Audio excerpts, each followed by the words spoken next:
Welcome, everyone.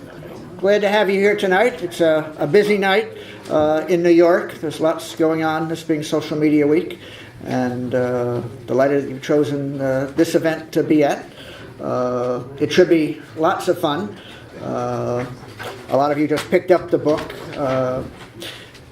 Having read it myself, it's a thoroughly enjoyable read, and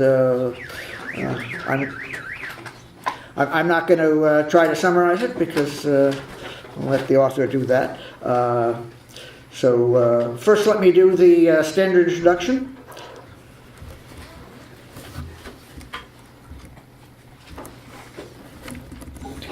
Start at the beginning.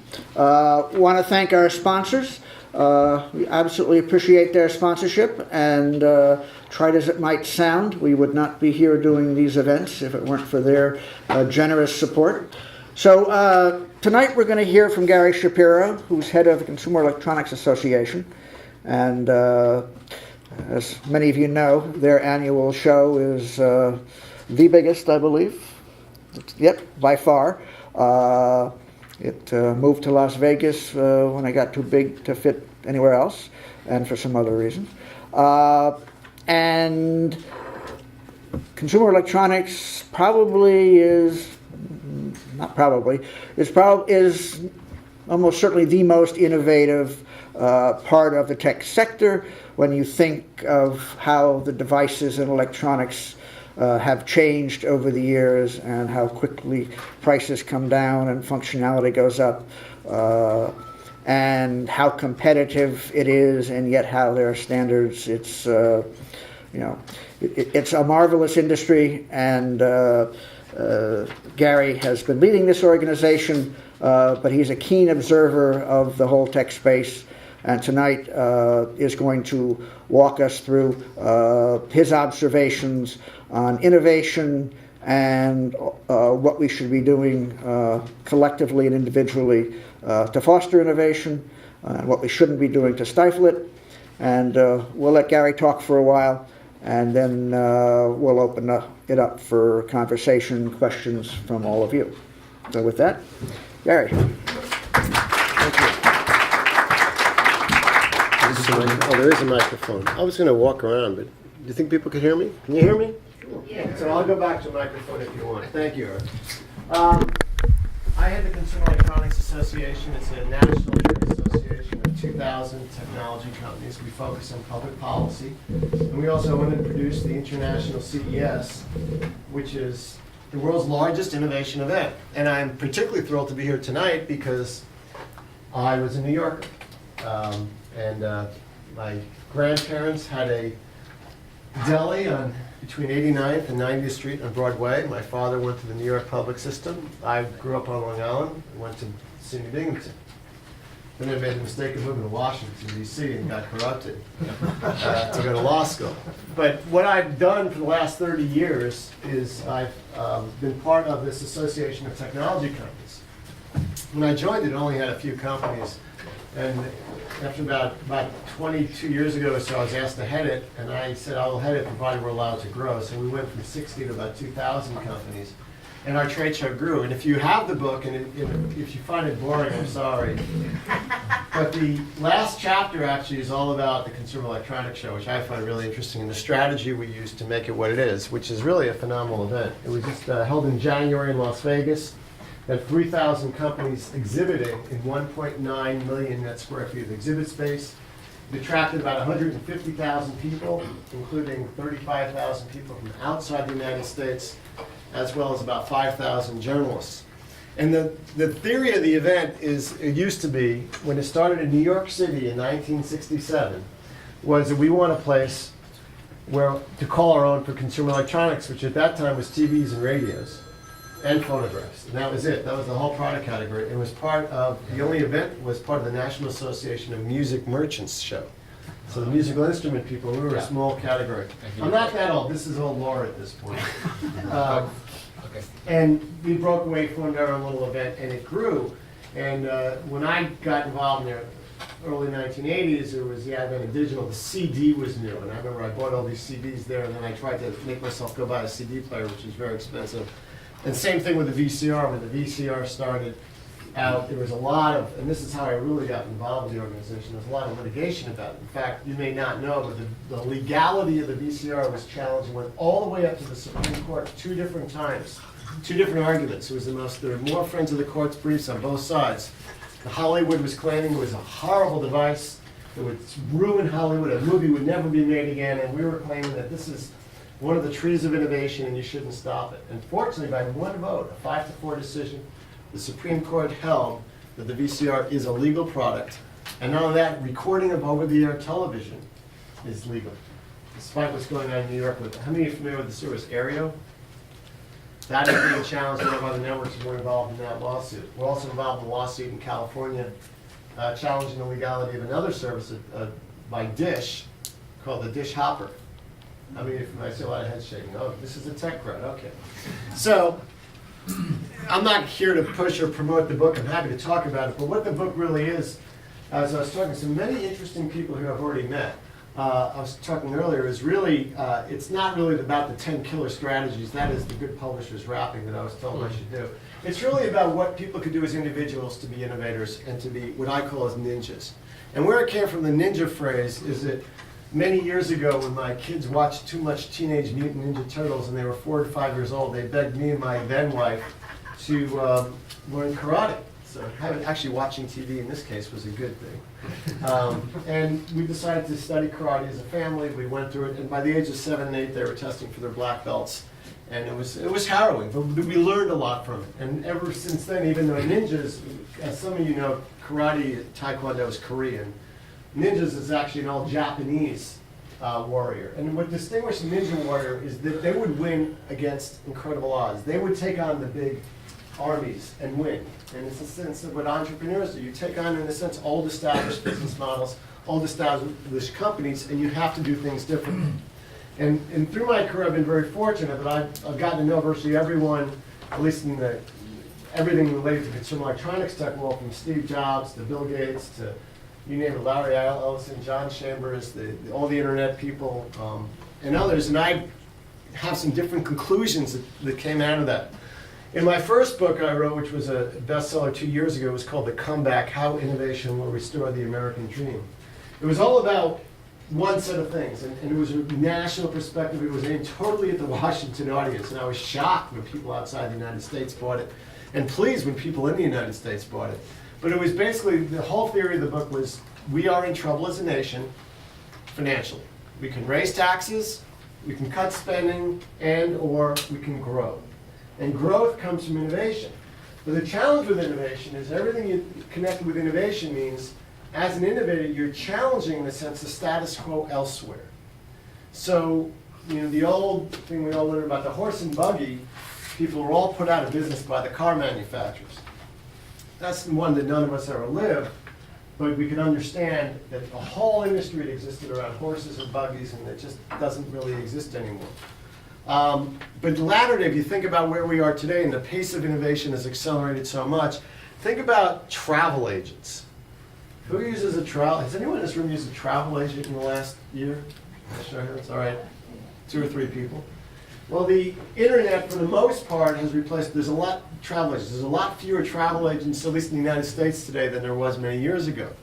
And if the travel agents were more organized or less thoughtful, they might have tried to stop the internet from putting them out of business. And thankfully for us, they didn't. And the internet, you could apply hundreds of different businesses to that because it's made such a difference, a profound difference in almost how every business operates. And we all have examples of that. So the challenge we face, and I face, representing basically a group of 2,000 or so companies focused on technology, is how do we allow the right environment in our nation, because we are Americans and this is what we're focused on, which allows innovation to occur. And it's easy. It is true that you can only raise taxes, cut spending, or grow, and I guess you can shrink, but if you want to solve your financial problem. So innovation, so what we talked about in innovation are things that are in the news today. And we created something called the Innovation Movement, and it's a movement I urge you, it's free to join. It's just basically a way of advocating for public policies in a few areas. One area is immigration. I'm personally a big believer that immigration is the best thing that ever happened to our country. I mean, where would we be? Would there be just a few American Indians if it wasn't for immigration? I mean, in a sense, almost all of us are derived from immigrants. And that's a very good thing. That, to me, that is a strength that makes the U.S. one of the things that makes us the most innovative country in the world. We're basically here, and we're in the most heterogeneous, most diverse country in the world. And that is different opinions. You go to Japan, you know, it's go along, get along. Don't you dare have a radically different idea in Japan. It's almost cultural. And a lot of cultures are like that. If everyone's the same religion and the same race and the same ethnicity, having a diverse set of opinions is very difficult. So what some people view as our weakness, I view as our strength. And also immigrants came here, for the most part, to have a better life. So in a sense, genetically, we come from stock that says, how can we do something better? This is a good thing to do. So to me, that is also what makes America great. We also have a First Amendment. The First Amendment protects us. Not just the press, it protects us, any of us with a good business idea. That the government could go out there, they can't basically shut us down because our competition wants them to. I mean, they could try, and often they do, but we have the right to petition our government, we have a right to do things, and the First Amendment is a protection. So we have, in a sense, a constitution and a system of laws which really helps us, as Americans, innovate. And we have a reward system. I mean, it's the American dream. It's what all politicians and others talk about, is if you come up with a good idea, then you can live the good life, if people are willing to pay for that idea. And that is something that still exists in the United States, despite the fact we're so self-critical of ourselves as a nation. We could always say we could do things better. We still have all those great things going for us in so many ways. Plus, we have a phenomenal educational system. Now, I know you hear about how terrible our school system is and all that, but at the university and graduate level, we have a great system. In fact, in our audience tonight is Mr. Fernandez, right here, just graduated with a degree in computer science, computer engineering, and a minor in math. He's looking for a job. And he's smart enough to come here tonight and tell me that. So you got a free call out if anyone's looking to hire someone right there. Here, our company's hiring. See, there you go. Company's hiring. There we go. This is the first call out right there. That's what we. Thank you, I appreciate that. I'm gonna do an aside. The whole purpose of the Consumer Electronics Show, the CES, is to get people together who are concerned about innovation and technology in one area. And the whole theory of the show is based around getting the top people from around the world. And it's Brian Roberts of NBC Comcast, Rupert Murdoch. I was just meeting today with Steve Forbes. He comes, others come that are leaders in the world because they want to see where things are going, and it's so important. But back from my aside to the United States and policies involving innovation. So immigration is a big one. We want to get the best and the brightest people here. And certainly the best and the brightest come from all over the world, and we want to attract them. I was on the board of George Mason University, Virginia's largest university. And what happened, the tragedy that happened here and in Washington on September 11th was really debilitating in a lot of ways. One is we started shutting down the borders of the United States and discouraging people from coming here. We gave a message to the world that this is not the place to come as a nation. So we started losing the applications for graduate students and others to our best universities. And meanwhile, our competitors in Australia and Britain and Canada, they took a different approach. They started soliciting those people. So you have immigration. Another important thing we focus on is the ability to trade freely, which is a little more controversial than immigration. So we want to make sure that, take Apple, which is the most famous technology company there is as of today. Apple does not manufacture here. I know they just announced something. Please, have a seat. So that is something where they design here, they think here, they market here, but they don't manufacture here. If they couldn't manufacture here, there'll be if they had to manufacture here, rather, if there was not free trade, there'd be a lot fewer people with their products because it's different. Now, I have toured and been to many factories around the world, several in China and also in India, in Vietnam, Cambodia, Japan, Korea, Mexico, US, and others, and they're different. The US ones are definitely different, and the Germans, the Europeans are different, and In the Chinese factories, it is repetitive work over and over again. It is not highly skilled. If you have more than a third or fourth degree education, that's not the kind of work you want to do. So that's something that the Chinese actually do, because for some of them, it's a way of getting to the next rung of the economic ladder. And this is a digression, but if you think about where China's heading, they're in trouble. I mean, they are going to be one of the strongest countries in the world, and they are already. And their economy will likely surpass ours relatively soon. But they have this one-child policy, which they've just eased up on dramatically. But still, they're going to have very few young people supporting a lot of very old people, which is, pay attention to that. That's why they're buying everything, and they kind of own the world. The way they don't have to import people to help in China. But the point is, for factory work and manufacturing, you're trying to do, there's a principle in economics, you do what you're good at. What we're good at is innovation. I mentioned our educational system is great, but sometimes we're being compared, in whether it's our healthcare or our educational system, to countries around the world which, as I said, are homogeneous. Norway or Korea, where you have one population. It's culturally very rigorous. There's definitely a lot less teenage pregnancy. There's a lot fewer heavy people than we have in the United States, and we're being compared in a very unfair way. So that's why when people think the U.S. is doing so terrible in education, I disagree. I think we do have the best schools in the country. And the other thing about our schools is we're taught differently.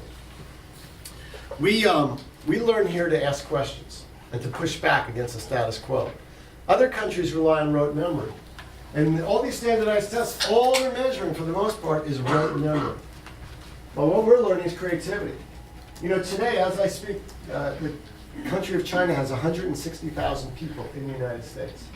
They're studying, some of them are studying at the graduate and college level, increasingly they're shifting downward in age, because they want to figure out how it is that we innovate. Innovation is so important to China, it's part of their 10-year plan. They have a goal for every 10,000 residents, there must be 2.6 patents granted.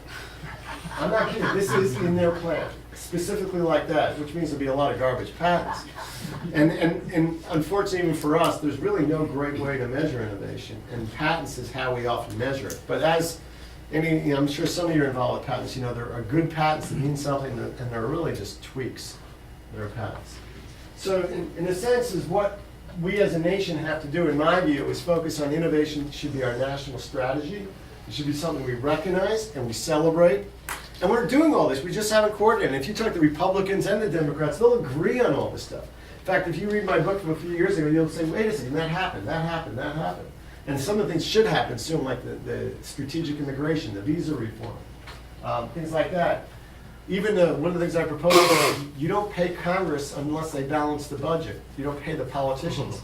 That actually was just voted on 3 weeks ago for the Senate, for the Congress. If they don't get a budget, the members of Congress will not get paid. The money will be in escrow until they do.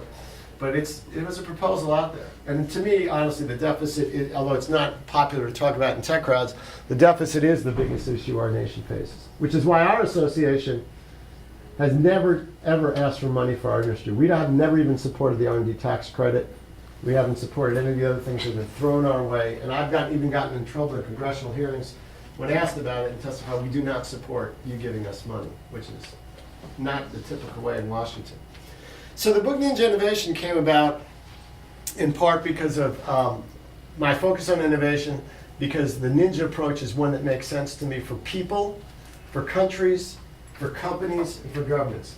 And what I like about, and I take the opportunity to talk to tech councils and entrepreneurs, is that I think, having dealt with a lot of big companies and a lot of small companies, 80% of our members are small companies, is that small companies have an advantage over large companies, which is huge. It may not be a financial advantage or a people advantage, but it's a flexibility, quickness, ability to get an innovative idea, acted on quickly.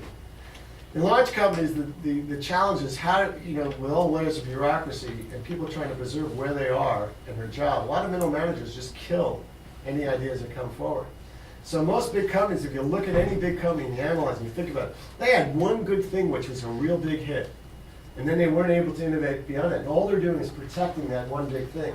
And they try a lot of things, and they fail, and they should fail. And that's okay. I mean, one of the other great distinguishers of the U.S. that makes us innovative is that failure here is okay. It's a learning experience. And if you don't fail, you're not even learning. You're not pushing hard enough. You have to fail. In other countries, you fail, it's a badge of dishonor. You start a business. Here, It's like it's as good as a college degree. You start at a few companies, you succeed, you've learned something. And all of us who've gone anywhere have a number of failures, and I talk in my book about some of my failures. I didn't talk about all of them, not that. I have so many. That's another book.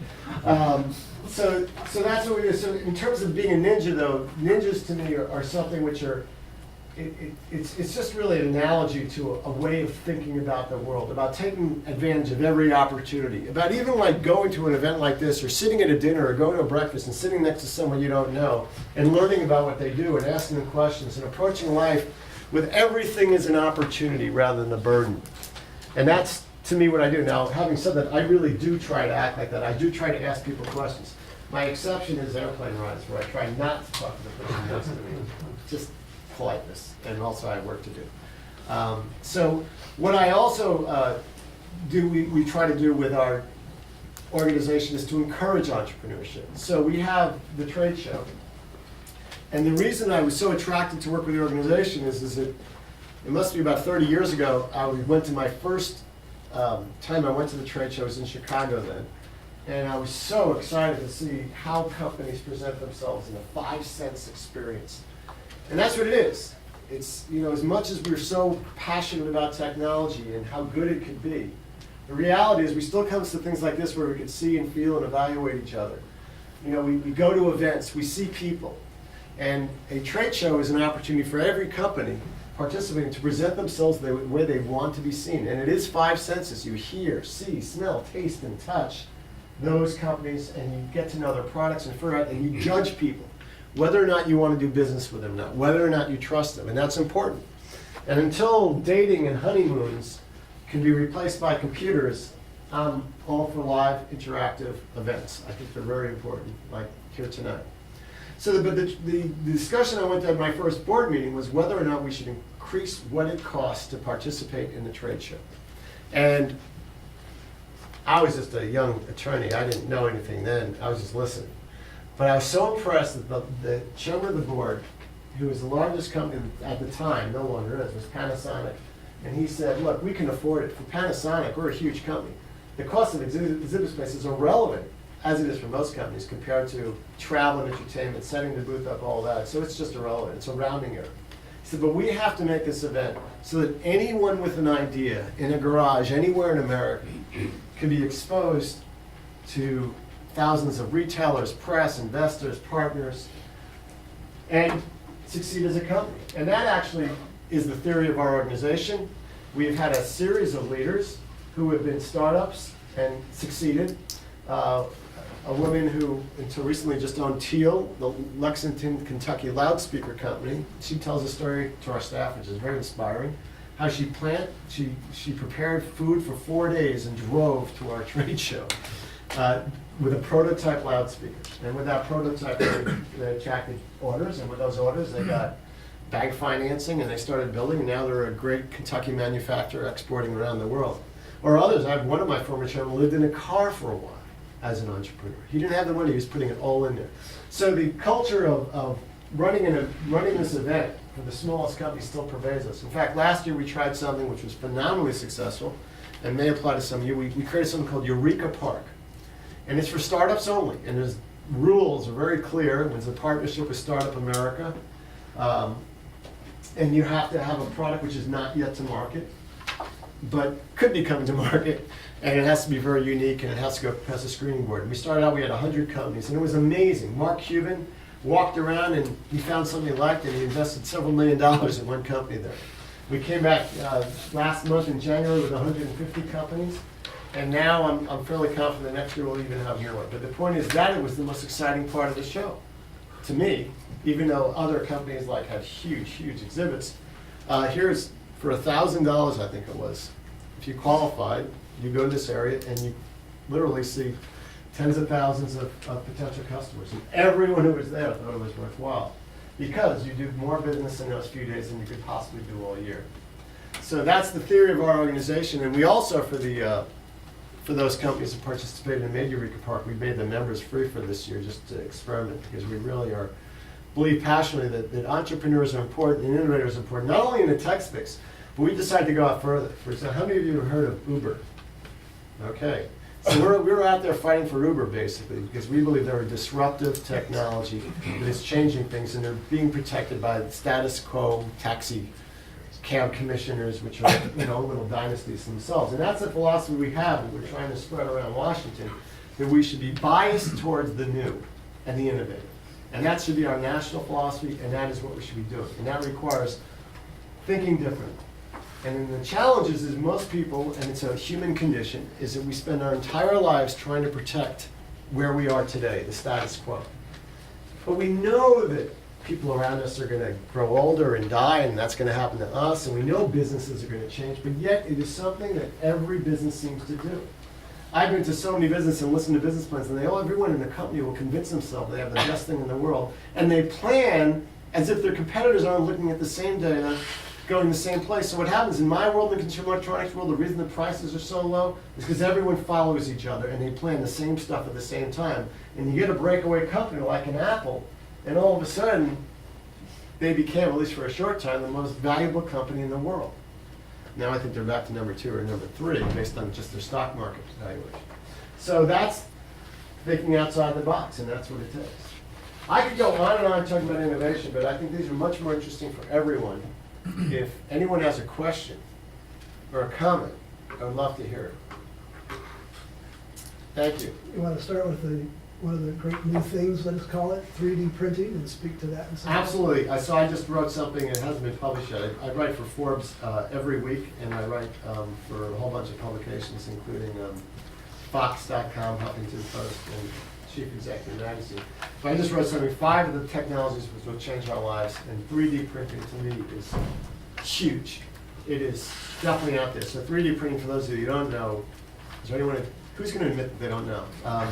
So it basically allows you to use a relatively inexpensive printer in your home to produce a 3D model of something. And what's the rapid changes, not only is the technology improving quickly and the prices are coming down, but what you could put in as an input, whether it could even get to the point of human tissue when you can create organs potentially in the far future, and other things is rapidly changing. So the different, you could come up with all the possible elements in the world if you could put those in your 3D printers. It's immediately obviously changed prototyping and modeling and some of the very expensive things when you're trying to create a product. But it also has so many ramifications, for the gun control issue. If you could produce bullets and guns, it's a bad thing. If you could produce nuclear warheads, obviously there has to be some controls.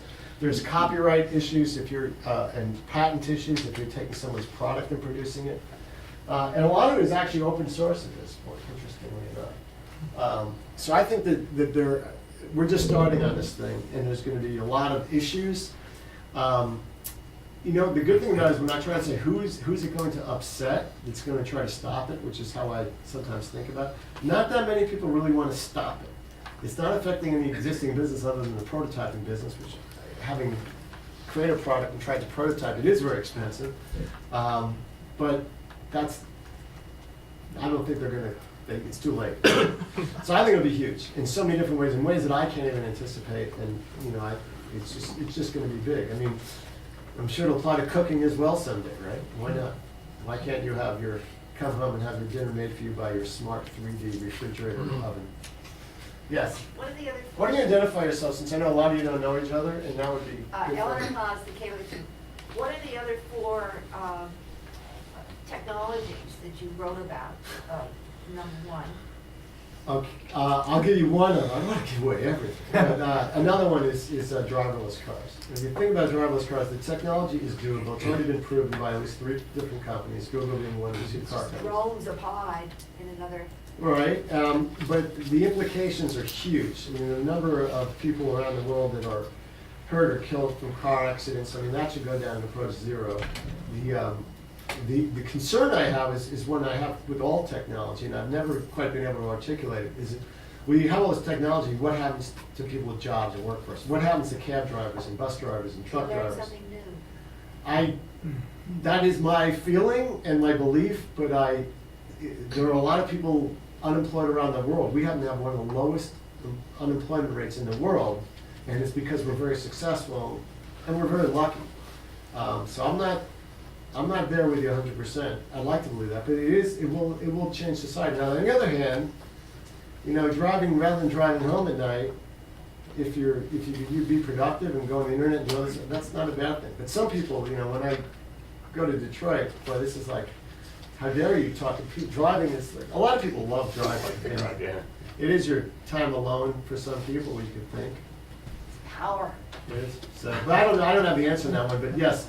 But there's definitely driverless cars. I mean, if you're in the auto insurance business, if you're an emergency room doctor, if you're an ambulance driver, if you're a highway patrolman, I mean, if all the cars are driverless cars, what are the highway patrolmen going to do? I mean, there's ramifications for you. All those, and there's a lot of areas, governments get a lot of money by giving tickets. You know, DC is efficient in one thing, it's ticketing. And they have, especially the cameras for the red lights. This is really getting outside, yes.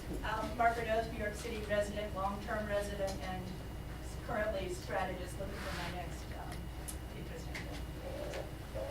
If we're going to say that we shouldn't do X because it's going to put people out of work, we shouldn't have PDFs because that put all the messengers out of work. All those people who couldn't be educated had jobs, and we put them out of work. And I don't think And the post office. I in the post office. No, I totally agree with you. I was just expressing a personal concern that I have, which is a realistic human concern, that it will be an issue. And the other thing too is that some people say that they can create bumpers on cars to drastically lower the accident rate and survival rate. Then people won't have to replace the cars.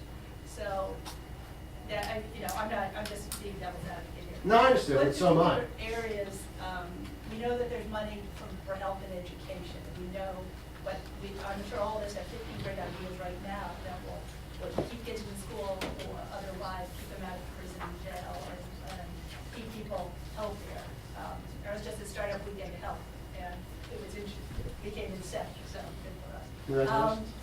What are the 2 or 3 disruptive technologies in those spaces, health and education? Well, obviously, in both of those, if you look at the center of the internet, wireless communications, it's huge. In the health area, wireless health is very, very, very big and growing rapidly. And there are huge issues there. But one of the featured products at our show was a kiosk invented in Ohio, and it basically could be put anywhere in the world where there's internet access. And you go in there as a patient or someone with a problem, and you close the door, you're in this private little thing, and it weighs you, it takes your temperature and blood pressure and other vitals. It asks you some questions with what your symptoms are, and then it hooks you up to an appropriate live doctor with a video chat, essentially. And the doctor then can unlock various other testing things to test your glucose or your vision or whatever, and it's all remote. It's really cool. Now, and then if it's in a pharmacy, next to a pharmacy, you can get the drug right there. So that has worldwide application. It's actually, there's a business model, and they're starting to take orders on it, and that's real. A lot of other things in wireless health are totally real as well that are happening, but there are huge issues. My wife, who's a doctor, when she saw that, and she went to the press conference in Las Vegas, said, yeah, but how does a doctor get paid? Insurance companies and Medicare do not allow you to get reimbursement for a phone call. The laws have to change, and the laws are slow. So that's a big deal. In education, I just had in my mind the gentleman who created the university that's electronic, basically. I need another name. The Khan Academy? Khan Academy, thank you. Khan Academy is the one I was thinking of. This guy just did some distance learning stuff and put it on there, and it's taken off worldwide. The scary thing there, frankly, one of the impediments is that most countries in the world want to block their citizens' access to the internet at this point. They're voting in an international body on that. The U.S., thankfully, Democrats and Republicans, and I'm on a State Department committee that's focused on this, the U.S. has taken the principal position, along with, unfortunately, just a handful of other positions, that anyone in the world should be able to have access to the internet anywhere else. And the reason the other countries are doing that is they're so used to getting money by charging for long-distance telephone calls, and it's gone away. They want to replace it with charges to access the internet. So the Khan Academy, for example, will then not be accessible, or only accessible at a cost to citizens in the world. But their education is clearly dramatically changing, and almost every university is on their agenda now. How do we change our program to make it offered electronically? Why not capture the best teachers and professors? And if you look at the numbers, they're truly astounding. The universities have jumped into the number of people which are taking classes is absolutely huge. So fundamentally, education, getting the best education out there through the use of the internet and through interactive ways and through focusing in with some type of fuzzy logic on what you know and what you don't know, and customizing it will make a big difference. So those are two examples. Yes. Oh, I see a lot of questions, so I'll try to be quick on my answers. Yes, you, then you. I'm Michael Shine from Michael Shine Communications. Actually, speaking of education, I've heard a lot of talk recently about how the public school system was designed in a factory era, and there are some people who are talking about making school more about playfulness and following your interests and things that would help people be more prepared for this innovation economy. Have you heard anything about that, and what are your thoughts on some of the ways that could? It is true that the U.S. educational system was created like 150 years ago and has barely changed. And it was just fairly random that, you take these certain courses and you do physics in the, X year, and you do biology to start out, and there was no real ration, or it hasn't changed. Right. My father was a 6th grade school teacher in Westbury. And so I've heard both sides of this discussion debate, and it is a very current one. What's the role of parents? What's the role of technology? What's the role of teachers? And what kind of obligation? But some people are visual learners. Some people are audio learners. Some people have to be taught. Everyone is different, and I think that's what a cookie cutter system doesn't really allow for. Right. And those of you in this room who are smart enough to come out and be technology oriented and focused and entrepreneurs, the system's worked for you. You may not, the top 3 people in American technology law, Bill Gates, Mark Zuckerberg, and Steve Jobs, don't have college degrees, but what does that say? So the education system works. Ivy League schools.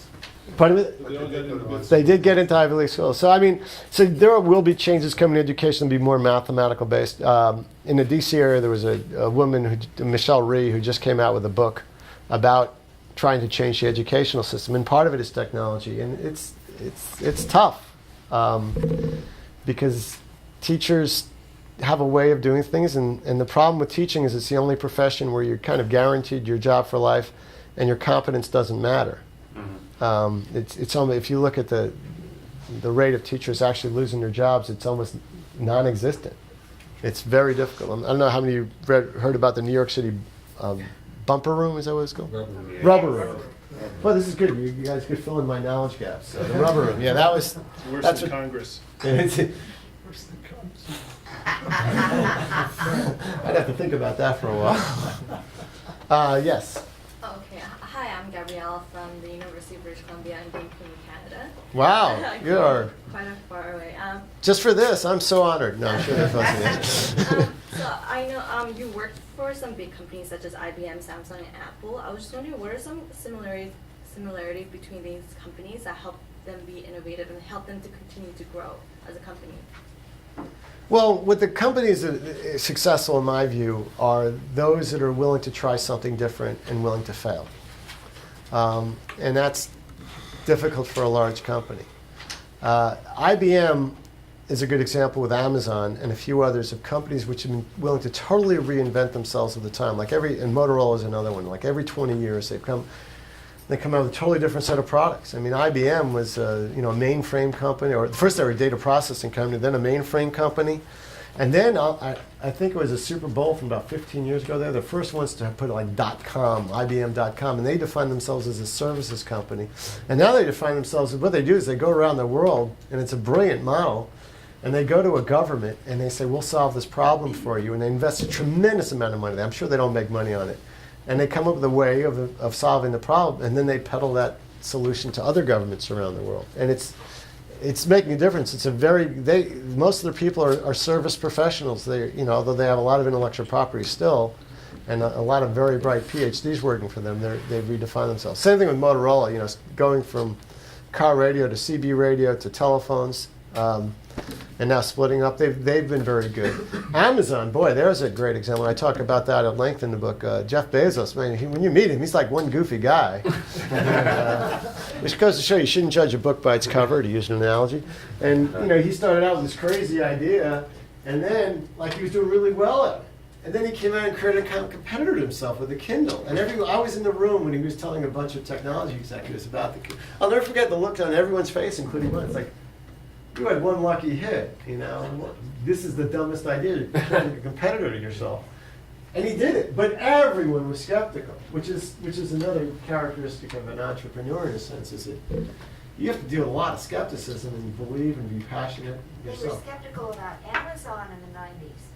Yeah, even when it started, They weren't right. making a It was- profit. They didn't make They were money for a making- long time, but he always managed to get funding, yes.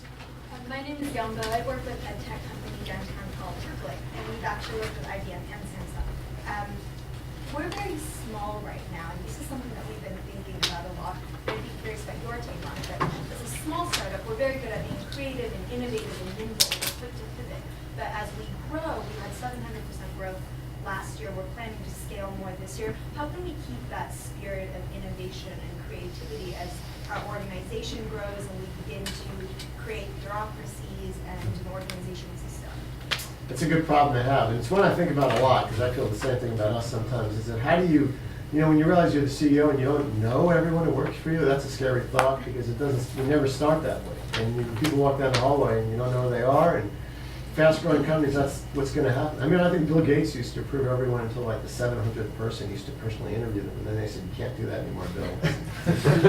so the question is, it's the job to me of the CEO to maintain the corporate culture, and to really think about what that culture is and what it values. I talk in the book a lot about what I value and I think should be everyone's corporate culture, whether honesty, ethics, flexibility, the ability to try new things and fail. But it's a tough thing to do. The most important thing is also focus. There are plenty of good ideas.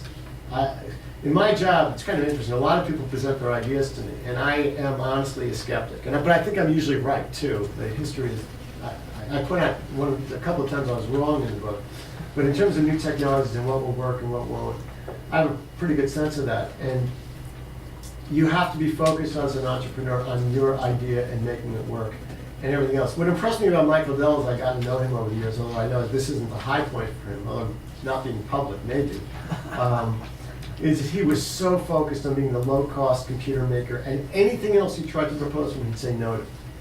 And I didn't like it because I was always proposing stuff. Got a lot of no's from him.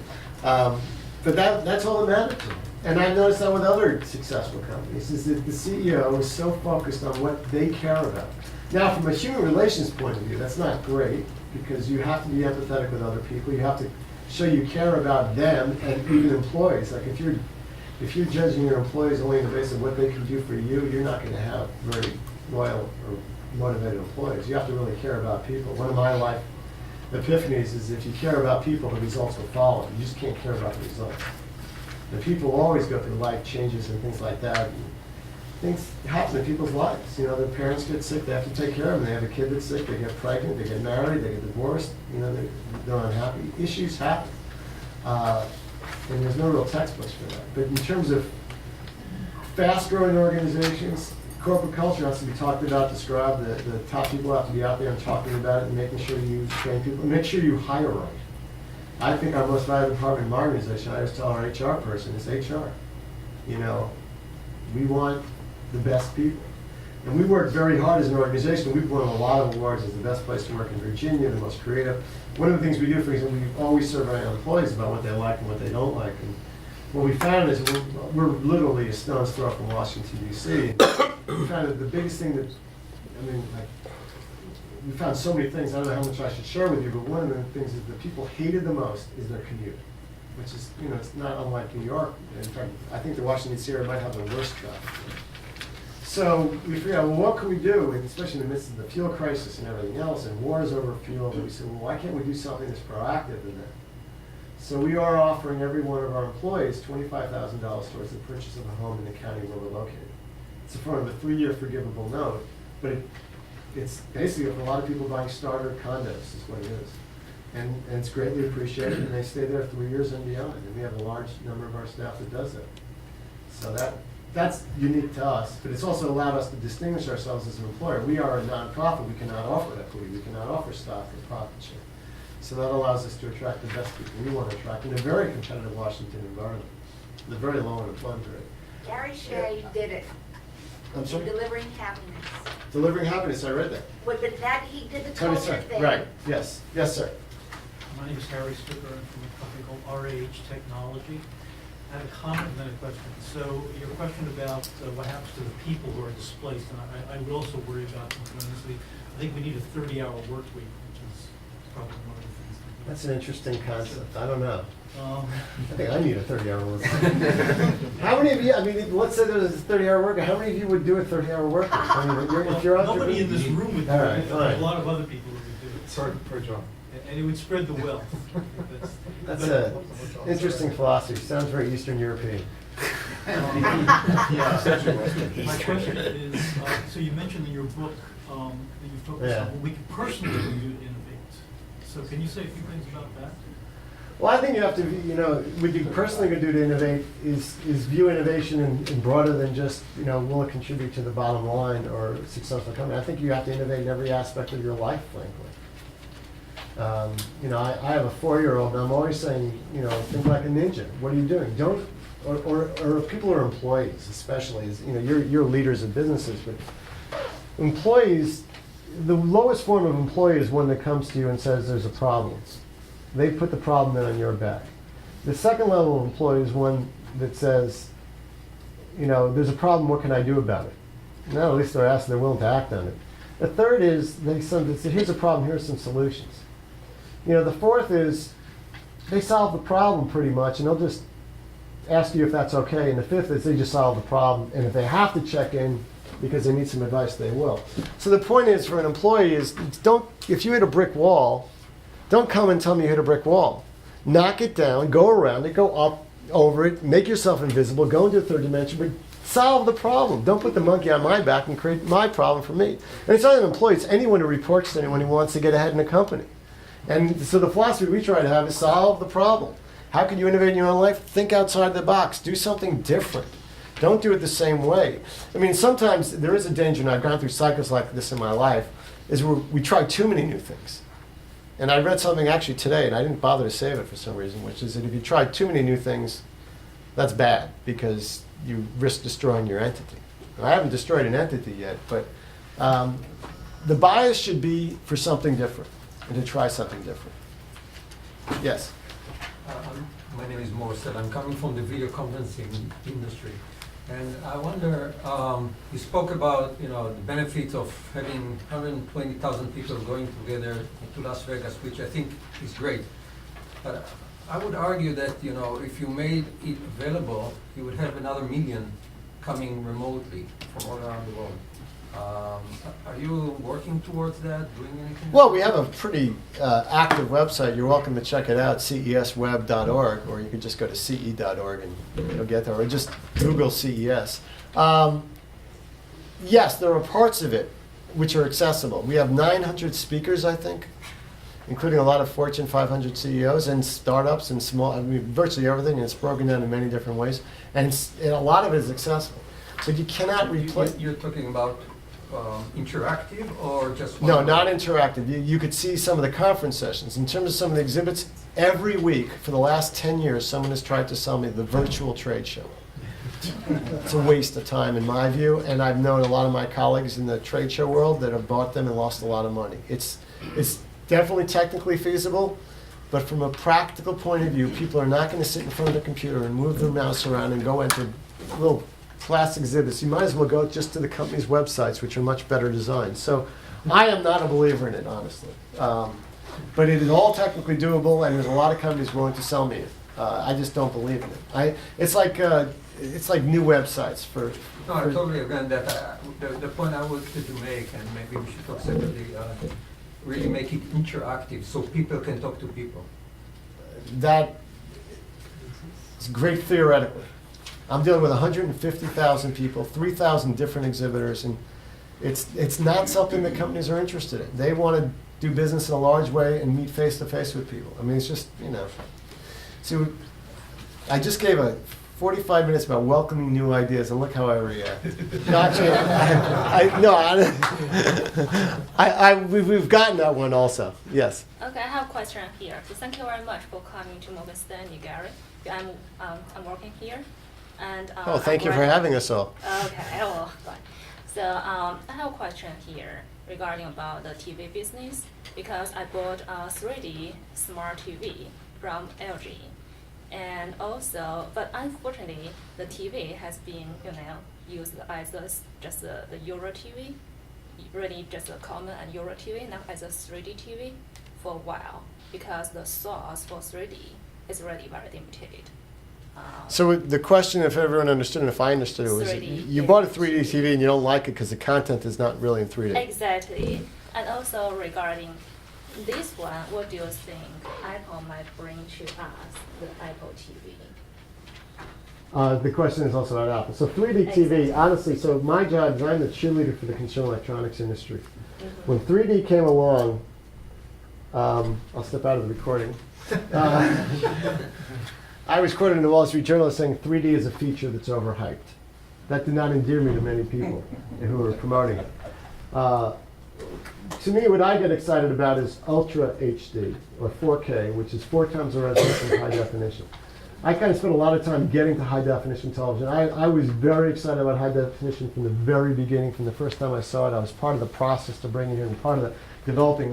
I wrote a 3-page strategy document about how it should be done, and it was pretty good, and we followed it. The only thing we were wrong about is we thought that over-the-air broadcast we would encourage HD, and actually did end up being, believe it or not, DVD, which is a lower standard, quality standard. It's not even HD. Anyway, so 3D came along, and it doesn't work for everyone. If you have monovision, if you have one eye, if you're not sitting right, and it's getting better, but the content that's available, I mean, not many people want to put glasses on to watch regular television, so the content hasn't come along. But with 4K or Ultra HD, that will be very big, because a lot of people have these huge screens, and they've gotten very cheap and very thin, and you can see the pixels, especially when you're up close. So that will be a big deal, I think. But I was so excited about HD TV that I swear that 16:9 aspect ratio, that turned me on. I want my tombstone to be 16:9. I see questions beyond the pillars. Yeah, since employee... A lawyer, introduce yourself. Joel Greenwald, I'm a management side labor employment lawyer. I also have, I'm a principal in some other things too, that are less granular.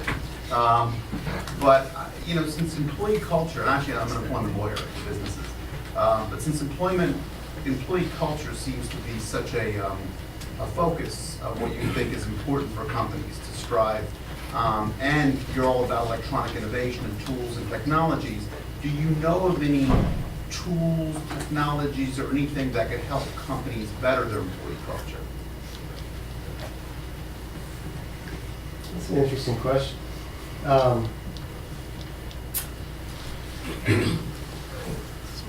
I tried one for, I think it was Yelp, to try to get employees to talk to each other, where it didn't really work for our culture, and all the intranets never seemed to work. Maybe we're small enough. So obviously technology allows internal communication, and it depends on the size of the company. For a small company, you don't need the technology. We have, most of our employees do at least one day of telework, and so that's involved more conferencing, and with all respect to the video, it just doesn't work as well. It's just not the same as, you get so many of your cues about what people are saying from their body language and from facial expressions, and sitting in front of a screen and even watching them up there, and I've done it all sorts of different ways. It's just not the same. I mean, we do it when we're dealing with overseas and things like that. I don't have a good answer on that, honestly. In terms of, I think a lot of what we use technology for is compliance. So, sexual harassment training is a lot easier if you just do click, click, click and get tested. So some of those things like that. The things that would optimize human capital don't seem to lend itself. Or at least they haven't been developed. People are individuals, and you have to recognize them that they're not interchangeable parts, and so you gotta. One of the things I talk about in the book is, so like a lot of employment lawyers suggest that you do regular reviews of employees, and that way if you ever try to get rid of someone, you have a record, and because some states it's actionable. We've dealt with all sorts of different issues, and you learn after a while. But the employee reviews themselves, what I talk about is that everyone and every human has weaknesses. And the standard thing is you talk about, so most of the time in a review, you're talking about someone's weaknesses. And you know what? They're not going to change their weaknesses. I've learned it. What you really got to get them to do is acknowledge their weaknesses and have them hire around them so you complement the weaknesses and strengths. I mean, if you look at it, one of the things I talk about a lot is that there's this great myth of the individual entrepreneur. The truth is they're teams. Bill Gates wasn't alone when he did it. Steve Jobs certainly wasn't alone. there was Steve Wozniak, there was others. There's always a team involved, and they complement. If you look at them, they always seem to complement each other incredibly. You know, Steve Wozniak was basically a programmer, very sophisticated. Steve Jobs was a designer who was more a marketer. He couldn't program code, and so the point is that in trying to deal with employee situations, like, you just have to recognize that people are flawed and work around it. Yes, the three back there in a row. You could. I actually wanted to offer a response to that because we built something Okay. internally for employees to use, which we call Barista. And it's basically an internal knowledge hub. So we're trying to create a repository of information so everyone can ask questions, and then we have a system by which they're tagged and anyone can answer questions, and you can all vote on the best answer. And at a certain point, an answer becomes qualified as this is the best answer. So essentially, you have a record of all the questions that everyone's asking. And as the company grows, the idea is that when your hire comes in and it's the first week, they have all these questions they want to ask, and they can go into briefs and they can look at everything. And you can also ask cultural questions too, like what's a good place to have lunch around here, or what's your favorite digital marketing book, or things like that. And we actually also power some internal sites for other companies that are trying to create similar knowledge hubs for larger companies. That's great. Makes sense. Yes. I work for small companies. I work for companies as large as American Express. I went to a company, my first job was a company called Data Resources Inc. It was bought out by McGraw-Hill. It still exists. And one of the things that I learned or I read is that the command and control that has not completely disappeared because our companies are run mostly by middle-aged men. The command and control is still there. So unless people give everybody in groups of 150, which are proved to be successful, give people what is the strategy, what are we here to do? And the very simple example that I read in the book was, if you have people in a small local newspaper, how do you decide in those 12 pages daily what to put in? Because you can't be there all the time. You can't answer every question. And when you say people first, which happens to be a small paper, then you know that the deadline for the snow story is schools were closed. In other words, if you don't transmit a very simple, you might say vertical space message to everybody and control the politics so that the bad actors don't get influence, you're not going to have a company. Unfortunately, a lot of people that do those that are bigger than the moon, and they don't want to make money, they want to do right.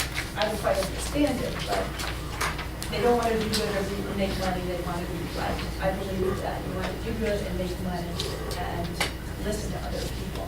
And unless you do that, you are going to create chaos. People are going to be coming in late. They're going to do whatever they can to undermine you because you're treating them like 4-year-olds. And if you treat a person, my belief is, if you treat a person like a 4-year-old, they're going to act like a 4-year-old, no matter what they're upset. There's a lot of different things you said there, but what comes to mind listening to that is that this is an old big company theory. Jack Welch of General Electric had a grid of 2x2, and the grid was, there's 4 types of people in the 2x2 grid. There are people who make their numbers or make their plan, and there are people who don't. And there are people who are with the program, and there are people who are not. The people who make their numbers and are with the plan, they're obviously, they should stay with the company forever. These are great people. The people who make their numbers but are not with the plan, that they're the problem people who are really eating away. Those are the ones you also have to get rid of, because they may be making their numbers and may be performing well, but they're eating away at others and the company. And then the other 2 categories, obviously, if you're not making your numbers and you're not making the plan, that's an easy decision, you're gone. And if you're not making your numbers but you're with the program, that's the tougher one. You got to give those people a chance to prove themselves, and that's also tough because sometimes people don't succeed for different reasons. So I'm certainly anyone who's ever had to deal with large groups of people and make hiring decisions, which I think CEOs have it. No one's going to care or sympathize, but it's very difficult to be a CEO and fire someone because you're affecting their lives. And I always agonize. I insist as CEO that I'm the one who approves every termination. Because I want to make sure the person's been treated fairly. but you're affecting people's lives, and it's very difficult. And it's most difficult when people are performing well, and they still have to leave. You wanted to respond? Yeah, Ronan Kenny from Ground Up and Startup. If people are not with the program and getting their numbers, maybe they're worth listening to, maybe the program is wrong. That's, you could be totally right on that, but that is the challenge you face for any of the ideas, or if you're in a command and control environment. I mean, ultimately, the CEO, the owner, is responsible, and you have to follow your passion, and there's always a balance between how much you listen to others, and when you're at the top, you're getting a lot of feedback always, and a lot of skeptics, especially as an entrepreneur, and how do you deal with those skeptics? But you're right, or you're wrong. And that's when you have, ultimately, that is your decision, though, if you're in charge. Yes. I don't mean to stand this, I don't mean to be discriminatory. We'll get to you next.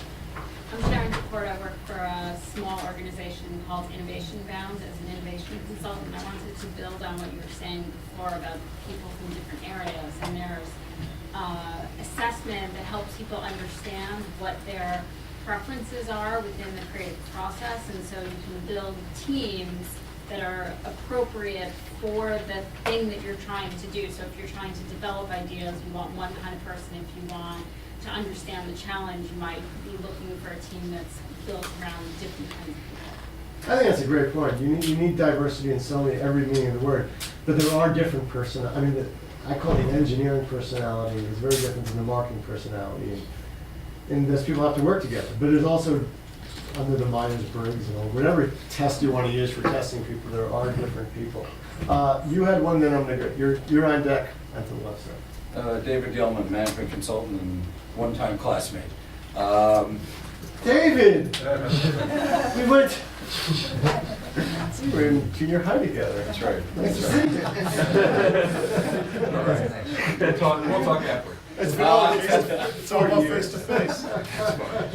More than 40 years. Unfortunately, yes. I'm showing it more than you are. That's like, wow, this is like a TV show. I have no surprises of this is your life. MacArthur High School, Levittown, New York. That's right. Since you mentioned innovation, as a consultant, one of the things I found really fascinating is that we learned in high school biology that the human organism is extraordinarily adaptable to change. We get immune to disease over the generations. We're living longer because of medicine, but also we're actually evolving a lot. And we have two eyes for a reason, we stand erect for a reason, all that stuff we learned in biology.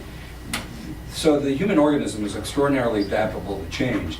But the thing I've noticed as a consultant is that the human psyche is extraordinarily resistant to change. We're afraid of new jobs, new residences, new relationships, and all that.